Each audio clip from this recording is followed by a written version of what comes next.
उत्तर प्रदेश के एक गांव में 100 साल पुरानी एक हवेली थी जिसे लोग काली हवेली कहते थे।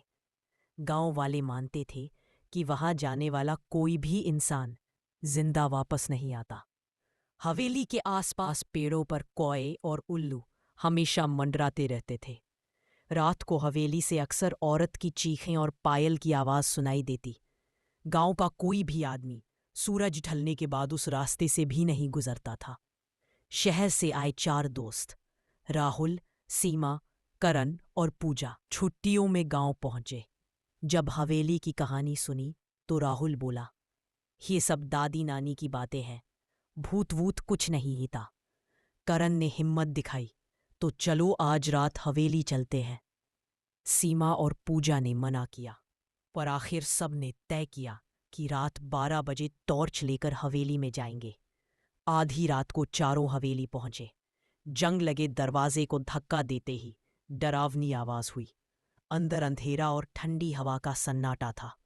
जैसे ही उन्होंने टॉर्च जलाई, दीवार पर खून से लिखा दिखा, वापस लौट जाओ वरना मर जाओगे।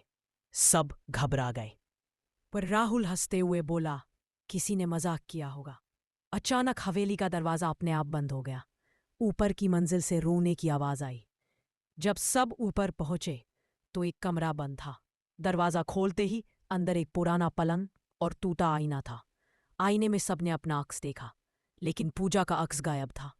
पूजा कांपते हुए बोली, मेरा चेहरा क्यों नहीं दिख रहा। कभी कमरे की छत से काले बालों का झुंड नीचे गिरा और अचानक एक औरत का भूत उनके सामने आ गया। उसकी आंखें लाल थी, चेहरा जला हुआ और हाथों में जंजीरें। भूत चिल्लाई, मैं इस हवेली की आखिरी बहू हूं। 100 साल पहले मेरे पति और ससुराल वालों ने मुझे तंत्र मंत्र के नाम पर मार दिया। मेरी आत्मा तब तक भटकेगी जब तक कोई मेरा सच बाहर नहीं लाएगा। करण डर से भागा और गिर पड़ा। भूत ने उसकी तरफ हाथ बढ़ाया।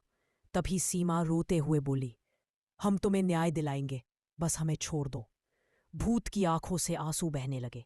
उसने कहा, अगर तुमने सच नहीं बताया तो तुम सब की आत्माएं भी यही कैद हो जाएंगी। सुबह होते ही चारों किसी तरह हवेली से बाहर निकले। गांव वालों को सारी कहानी सुनाई। गांव के बुजुर्गों ने हवेली के अंदर पूजा और तंत्र विधि करवाई। लोगों को लगा आत्मा को मुक्ति मिल गई। लेकिन उसी रात राहुल के कमरे में खिड़की अपने आप खुल गई। उसने देखा वही औरत खिड़की पर खड़ी है और धीरे से बोली, मैं अब भी आजाद नहीं हुई। कहानी यहीं खत्म होती है, लेकिन डर की शुरुआत यहीं से होती है।